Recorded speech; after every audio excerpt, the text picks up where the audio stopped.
Hello students, today's topic is area. We are doing chapter 10 and chapter name is perimeter, area and volume. Today's topic is area. In previous class we have already learned how to calculate perimeter. हमने अपनी पिछली class में perimeter निकालना सीखा था। आज हम given figure का एरिया निकालना सीखेंगे।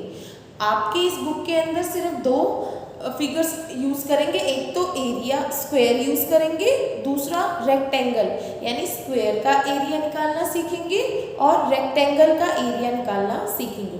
अब मेन पॉइंट की एरिया होता क्या है। फॉर एग्जांपल यहाँ पे ये स्क्वायर बना रखा है और ये है आपका रेक्टेंगल। पेरीमीटर निकालना था। पेरीमीटर का मतलब होता है बाउंड्रीज।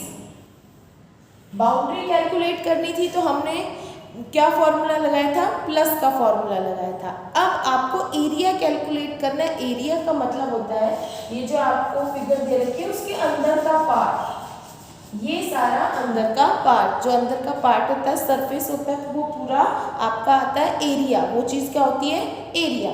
सेम वैसे ही रेक्टेंगल का पेरीमीटर क्या होता है, उसकी बाउंड्रीज को फाइंड आउट करना। और इसके अंदर के पार्ट को जब हम फाइंड आउट करते हैं ना कि कितना एरिया है,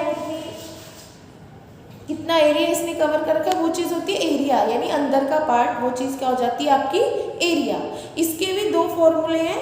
अगर आपको स्क्वायर का एरिया निकालना है यानी एरिया ऑफ स्क्वायर, स्क्वायर का एरिया निकालना है तो हम क्या करेंगे, इसका फॉर्मूला होता है साइड मल्टीप्लाई बाय साइड। एक चीज आप याद रखिए, पेरीमीटर में हम प्लस करते हैं, एरिया में दो चीजों की मल्टीप्लाई होती है, टू थिंग्स की। तो एरिया में एरिया ऑफ स्क्वायर का हम क्या कर देंगे, side multiply by side. Same इसी तरीके से अगर हमें रेक्टेंगल का निकालना है, एरिया फाइंड आउट करना है, एरिया का मतलब मल्टीप्लाई करना है, कितनी दो चीज़ों के बीच में मल्टीप्लिकेशन होनी चाहिए। तो स्क्वायर था तो हमने साइड मल्टीप्लाई बाय साइड कर दिया। रेक्टेंगल है, रेक्टेंगल का एरिया निकालना है तो हम लेंथ मल्टीप्लाई बाय ब्रेथ, जो आपको दो चीज़ दे रखी होती है लेंथ एंड ब्रेथ, उसकी हम मल्टीप्लिकेशन कर देंगे। तो आज आप स्पेशल टू फॉर्मूलाज रहेंगे आज के इस टॉपिक में। एक तो जब आप स्क्वायर का एरिया निकालोगे उसका फॉर्मूला होगा side multiply by side. Rectangle का एरिया निकालेंगे उसका फॉर्मूला रहेगा लेंथ मल्टीप्लाई बाय ब्रेथ। सिर्फ ये दो ही चीज़ें हैं, दो फॉर्मूला रहेगा आपके इस टॉपिक में। इसी की हेल्प से आपको सारे सम सॉल्व करने हैं। अब हम आ जाते हैं अपने बुक पे, जो आपका ओपन करेंगे आप पेज नंबर 131, उसके अंदर आपको क्वेश्चंस दे रखे हैं, वो करते हैं। पहला क्वेश्चन है आपका find the area of rectangle having the following measures. आपको रेक्टेंगल का एरिया निकालना है। आपको मेजरमेंट दे रखी है, लेंथ दे रखी है और ब्रेथ दे रखी है, यानी आप कौन सा फॉर्मूला लगाएंगे, L मल्टीप्लाई बाय में B। अब हम ये सारे सॉल्व करते हैं। क्वेश्चन 1 मैंने राइट कर लिया है। आपको एरिया निकालना है लेंथ रेक्टेंगल का, तो हम सॉल्व कैसे करेंगे, आपको नोटबुक में कैसे करना है वो चीज़ देख लीजिए। जब आप नोटबुक में स्टार्ट करेंगे तो सबसे पहले अगेन आप चैप्टर 10 चैप्टर का नेम और टॉपिक लिखेंगे। टॉपिक क्या है आपका, एरिया। और उसके बाद आप पेज नंबर भी राइट करेंगे कि ये पेज नंबर 131 पे है। क्वेश्चन नंबर 1 राइट करेंगे और फिर हम सॉल्व करेंगे। पहला आपको एरिया आप लिखेंगे, एरिया ऑफ रेक्टेंगल। रेक्टेंगल का एरिया निकालना है तो सभी क्वेश्चन में आपको उसका फॉर्मूला जरूर राइट करना है। इससे क्या होगा, आपको इजीली फॉर्मूले सभी याद हो जाएंगे। जितनी बार भी रिपीट होगा उतनी बार आप लिखते जाएंगे तो फॉर्मूला आपको ऑटोमेटिक लर्न हो जाएगा।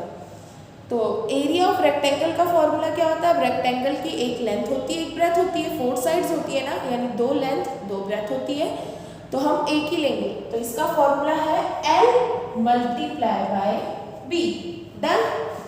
L यानी लेंथ है 12 centimetre multiply by breadth. Breadth क्या है, 8 सेंटीमीटर। इनकी मल्टीप्लाई कर दो, 12 8 96, यूनिट, जब भी यूनिट लगा होता है ना, मीटर या सेंटीमीटर, वो लिखना जरूरी है, सेंटीमीटर। और एक सबसे इम्पॉर्टेंट चीज, जब आप एरिया फाइंड आउट करते हो तो यूनिट के ऊपर आप 2 लगाएंगे। डन। और हम इसको रीड कैसे करेंगे, 96 स्क्वायर सेंटीमीटर।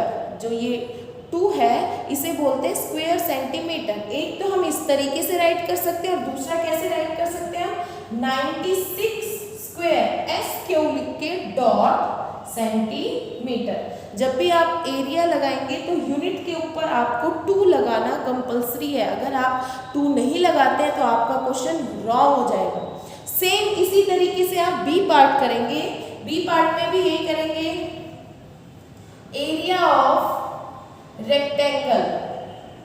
अगेन इसका फॉर्मूला राइट करिए, एल मल्टीप्लाई बाय में बी, लेंथ मल्टीप्लाई बाय में ब्रेथ। लेंथ है 14 मीटर मल्टीप्लाई बाय 10 मीटर, ये हो जाएगा 140 स्क्वायर मीटर। हम 2 लगा देंगे, ये आपका आंसर। इसके बचे हुए जितने भी पार्ट्स हैं आप अपनी फेयर नोटबुक में राइट करेंगे। अगेन मैं क्वेश्चन नंबर 2 अब आपको बताती हूँ कैसे आपको नोटबुक में राइट करना है। क्वेश्चन नंबर 2 मैंने राइट कर लिया है।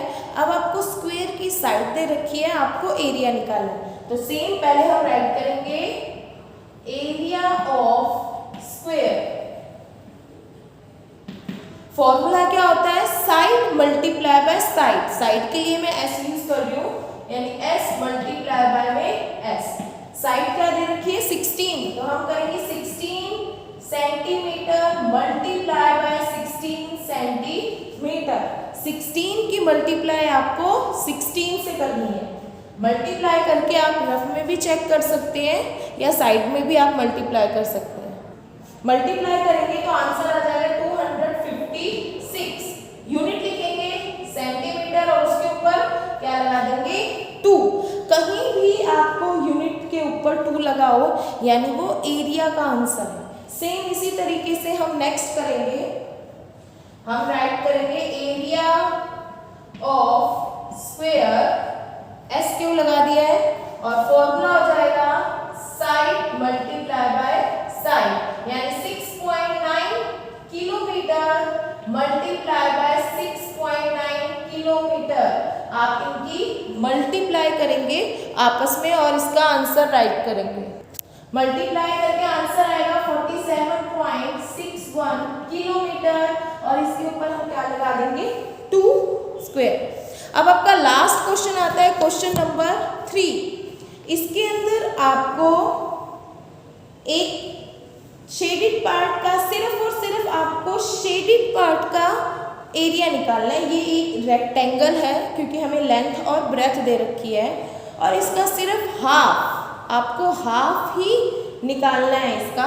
जब हाफ निकालना है तो हम पूरा निकाल के 2 से डिवाइड कर देंगे और हाफ का आ जाएगा। मैं राइट करती हूँ और आपको बताती हूँ कैसे सॉल्व करना है। क्वेश्चन नंबर 3 राइट कर लिया मैंने, ये है find the area of shaded right angled triangle. अब आप ये देखिए जो शेड किया हुआ है वो एक राइट एंगल ट्रायंगल की शेप में आ गया है। ये है एक रेक्टेंगल ही, रेक्टेंगल का अगर आप हाफ कर दोगे तो ये ट्रायंगल जैसा दिखेगा। ये देखिए ये शेडेड पार्ट ट्रायंगल जैसा है। आपको सिर्फ शेडेड पार्ट का एरिया निकालना है। अब प्रॉब्लम क्या है, इसमें कंप्लीट जो लेंथ है वो कंप्लीट लेंथ दे रखी है और ब्रेथ दे रखी है, हमें इसका हाफ ही निकालना है। तो सिंपल सा तरीका है, हम सारे का एरिया निकाल के उसको 2 से डिवाइड कर देंगे यानी उसके 2 इक्वल पार्ट्स कर देंगे तो हमारे पास शेडेड पार्ट का एरिया आ जाएगा। कैसे करेंगे वो देखते हैं। पहले जो हमें दे रखा है वो लिख लेते हैं। हमें लेंथ दे रखी है, लेंथ ऑफ रेक्टेंगल।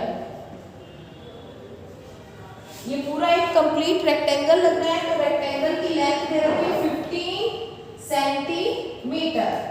ब्रेथ लिखेंगे, ब्रेथ दे रखी है हमें, ब्रेथ ऑफ रेक्टेंगल ये हमें दे रखी है 12 सेंटीमीटर।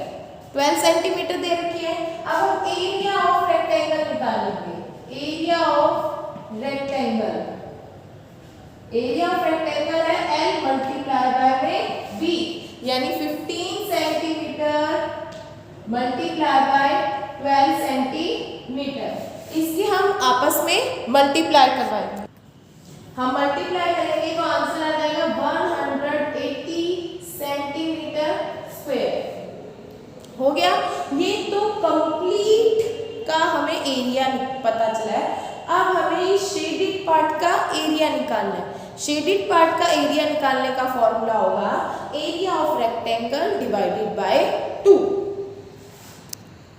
मैंने राइट कर लिया है। इस ट्रायंगल का हमें अब एरिया फाइंड आउट करना है, तो इसका फॉर्मूला हो जाएगा area of rectangle divided by 2। हमने सारा एरिया निकाल लिया, उसको 2 से डिवाइड कर लेंगे, हाफ पार्ट का आ जाएगा। कंप्लीट एरिया क्या आया रेक्टेंगल का 180 सेंटीमीटर स्क्वायर। इसको डिवाइड कर दो 2 से। 2 से डिवाइड करेंगे तो आंसर आ जाएगा 90 सेंटीमीटर स्क्वायर। यानी ये जो ट्रायंगल है, हाफ जो ट्रायंगल बनी है शेडेड पार्ट, इसका एरिया है 90 सेंटीमीटर स्क्वायर। बचे हुए पार्ट्स भी आप सेम ऐसे ही करेंगे। पहले कंप्लीट रेक्टेंगल का एरिया निकाल लेंगे पूरा, और एंड में ट्रायंगल का एरिया निकालने के लिए उसे 2 से डिवाइड कर देंगे। तो आज आपका होमवर्क रहेगा, आप पेज नंबर 131 के सभी पार्ट्स, क्वेश्चन नंबर 1 के सभी पार्ट्स, 2 के और 3 के अपनी फेयर नोटबुक में राइट करेंगे। Thank you.